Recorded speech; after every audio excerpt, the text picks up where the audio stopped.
Muy buenos días, bienvenidos a un vídeo en el que voy a responder unas preguntas muy interesantes que me han hecho. Todo va relacionado con esto, con el ATORCH. Primera pregunta, la resistencia que marca, ¿qué indica? ¿Qué parámetros da? ¿Para qué son?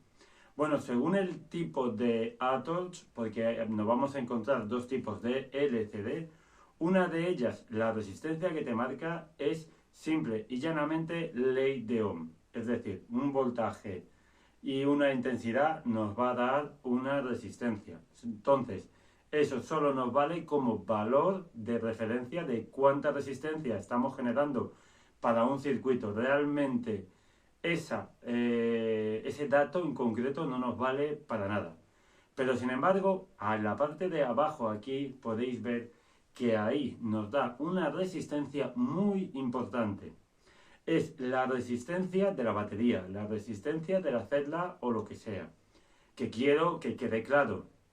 No es real, ya que nos podemos encontrar que el tipo de cable, el tipo de unión, todas las características que hay de unión de esa celda o de esa batería a la torch van a aumentar la resistencia interna.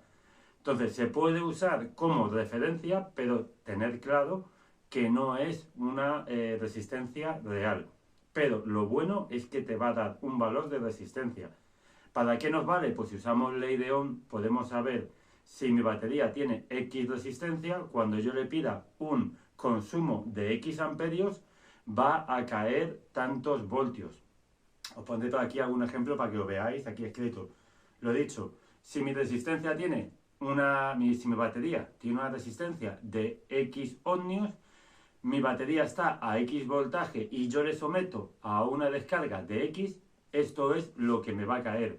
Y con esto podemos saber si va bien o va mal las cosas. La verdad es que son unos datos bastante interesantes si queréis saber si una batería es buena y mala. Es un método bastante fiable de saber si una batería es de buena o mala calidad. Me explico. Entre mayor sea la resistencia, peor batería va a ser. Entre menor sea la resistencia, mejor batería. Vale, otra pregunta que me ha hecho es, si yo pongo a descargar una batería con el ATORCH y no pongo un límite de corte por voltaje bajo, es decir, lo dejo sin límite, ¿cuándo va a cortar? Pues si el BMS funciona como debería, cuando llegue al voltaje mínimo del BMS va a cortar.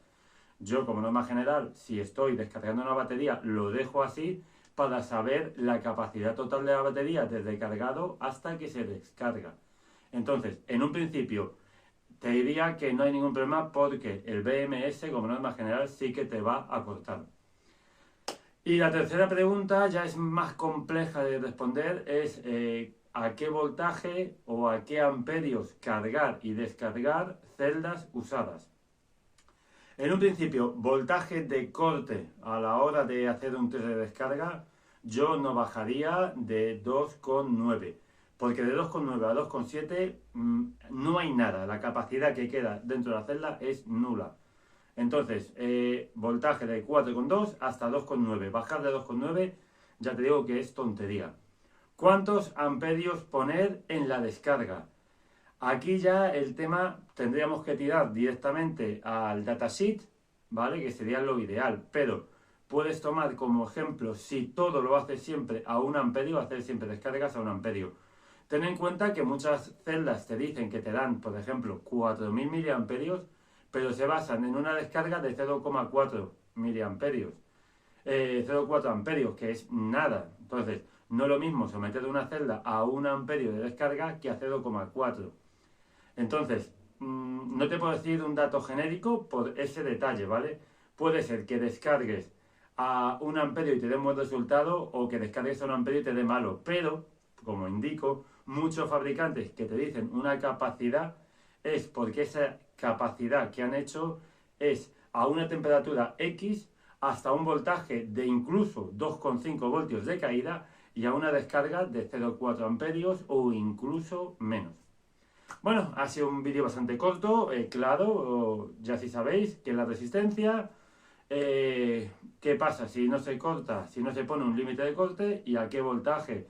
En carga ya el Atos no nos vale para carga, por eso no comento. Pero en descarga, máximo descarga de una celda hasta 2,9 y los amperios yo usaría 1, pero según el tipo de celda puedes usar más o menos. Esto ha sido todo, nos vemos próximamente. Hasta luego.